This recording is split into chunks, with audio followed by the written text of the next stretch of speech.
الحمد لله نحمده ونستعينه ونستغفره ونعوذ بالله من شرور أنفسنا ومن سيئات أعمالنا من يهده الله فلا مضل له ومن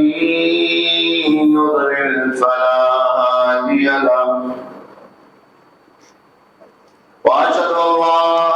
لا إله إلا الله وحده لا شريك له وأشهد أن محمدا عبده ورسوله أما بعد فإن خير الحديث كتاب الله وخير الهدي هدي محمد صلى الله عليه وسلم وشر الأمور محدثاتها وكل محدثة بدعة وكل بدعة ضلالة وكل ضلالة في النار فأعوذ بالله من الشيطان الرجيم بسم الله الرحمن الرحيم قاف والقرآن المجيد بل عجبوا أن جاءهم منذر منهم فقال الكافرون هذا شيء عجيب أئذا متنا وكنا ترابا ذلك رجع بعيد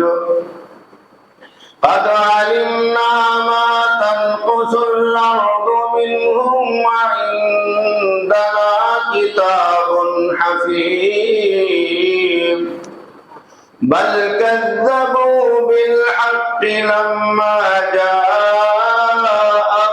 فهم في أمر مريج أفلم ينظروا إلى السماء فوقهم كيف بنيناها وزيناها وما لها من فروج والأرض مددناها وألقينا فيها رواسي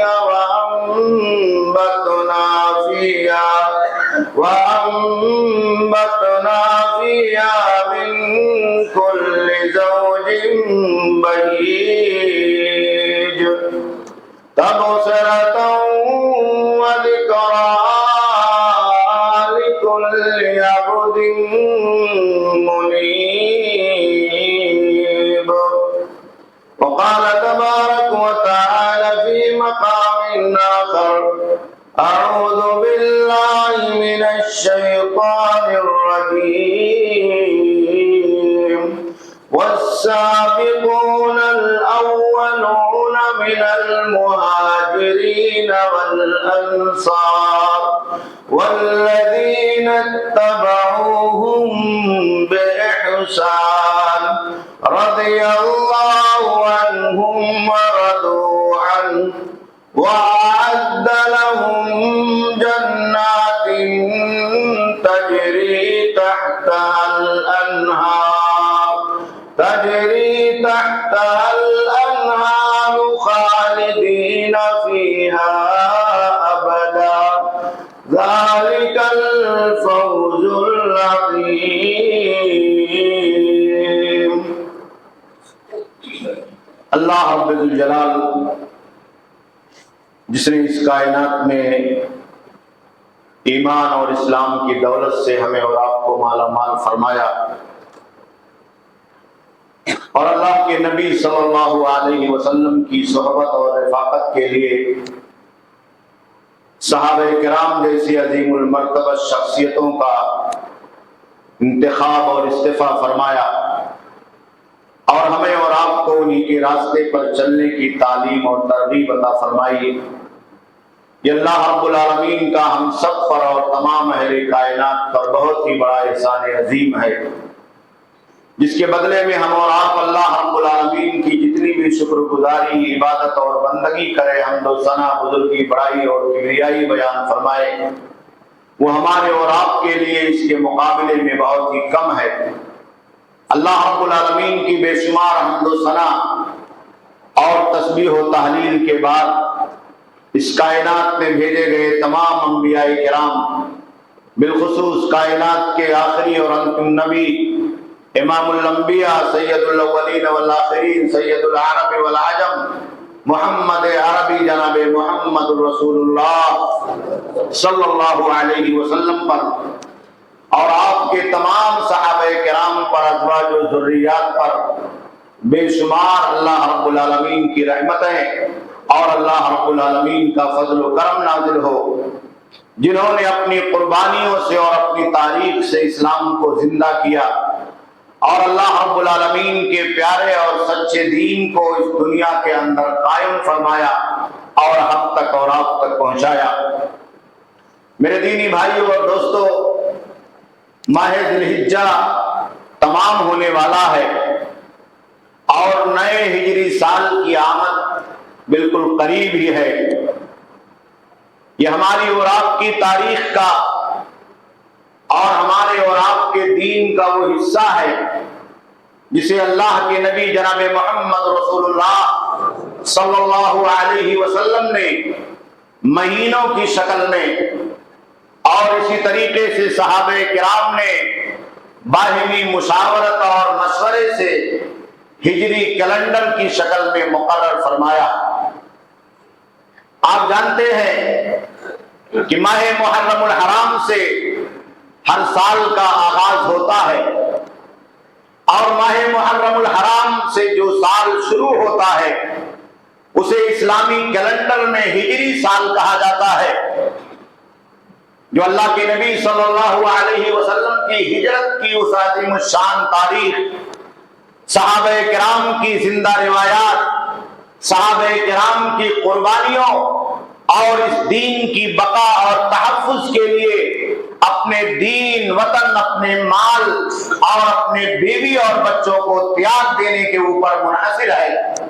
اور جو تاریخ کے صفحات میں روشن اور تابندہ اللہ کے آخری نبی جناب محمد رسول اللہ صلی اللہ علیہ وسلم کی اس کائنات میں رخصت کے بعد خلافت راشدہ کا دور شروع ہوا۔ سب سے پہلے خلیفہ اللہ کے نبی صلی اللہ علیہ وسلم کے یار غار اور رفیق سفر حضرت ابوبکر صدیق رضی اللہ تعالیٰ عنہ کو منتخب کیا گیا، اور اس کے بعد اس امت کا وہ صاحب جلال انسان جس کے بارے میں اللہ کے آخری نبی جناب محمد رسول اللہ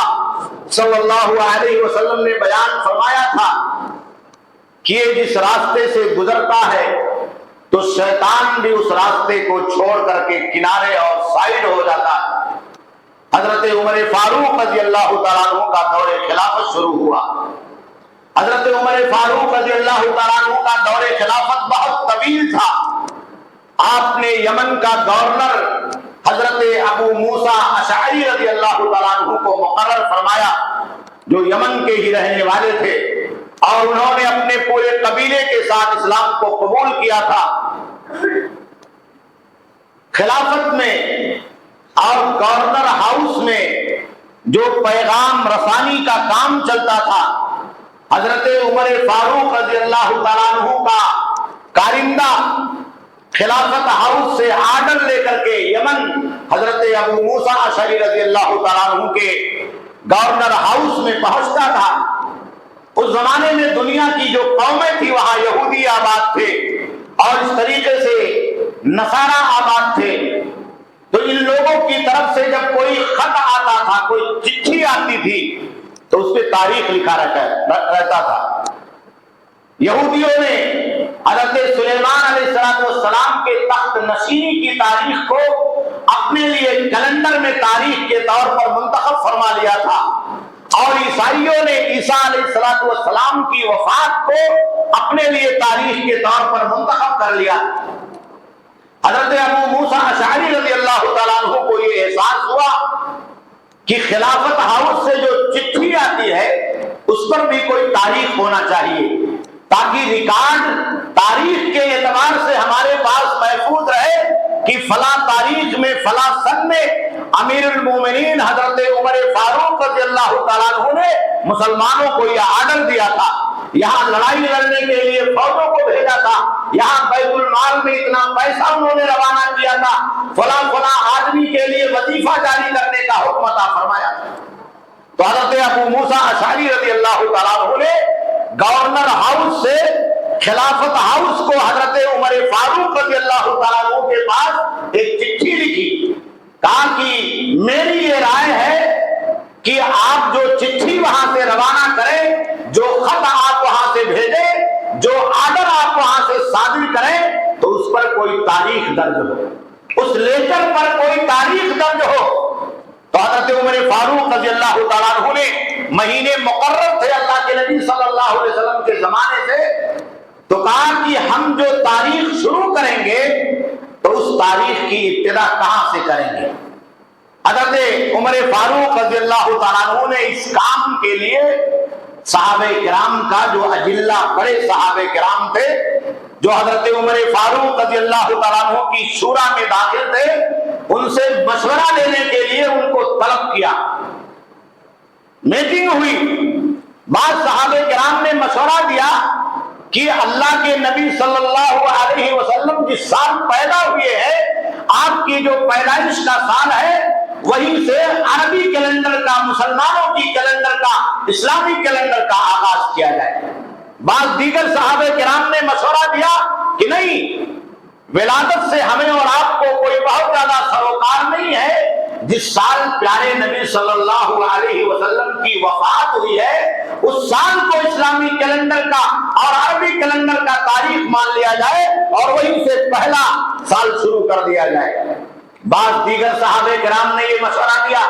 کہ اسلام میں ولادت کا، اسلام میں کسی کی وفات کا، کسی کے مرنے کا کوئی بہت بڑا مہتو اور اس کی کوئی اہمیت نہیں ہے۔ اللہ کے نبی صلی اللہ علیہ وسلم کی زندگی میں اسلام کو بچانے کے لیے، دین کو بچانے کے لیے اور مسلمانوں کو ظلم سے تحفظ دینے کے لیے اور ان کے ایمان کو بچانے کے لیے تاریخ میں جو ہجرت کا ایک موڑ ہے، جہاں اللہ کے نبی صلی اللہ علیہ وسلم اور آپ کے صحابہ کرام نے اپنے گھروں کو چھوڑنے کی قربانیاں دی تھی، اپنے اولاد کو چھوڑنے کی قربانیاں دی تھی، اپنے وطن کو چھوڑنے کی قربانیاں دی تھی، اور یہ قربانیاں دیتے ہوئے وہ اپنا سب کچھ لٹا کر اور چھوڑ کر مکہ سے نکل کر مدینہ منورہ میں پیارے نبی صلی اللہ علیہ وسلم کے پاس آ گئے تھے۔ یہ واقعہ اسلامی تاریخ میں بہت ہی اہمیت کا حامل ہے، اس لیے اس واقعے کو، اس سال کو، یعنی ہجرت کے سال کو اسلامی کیلنڈر کے لیے منتخب کر دیا جائے۔ یہ رائے صحابہ کرام کو بہت پسند آئی۔ جو شورا کے ارکان تھے، اجلہ صحابہ کرام تھے، کبار صحابہ تھے، مسلمانوں کے لیے رائے اور مشورہ دینے والے اور مسلمانوں کے لیے فیصلہ کرنے والے تھے۔ انہوں نے کہا کہ وفات کی تاریخ کوئی بہت زیادہ اہمیت کی حامل نہیں ہے، ولادت کی تاریخ، ولادت کا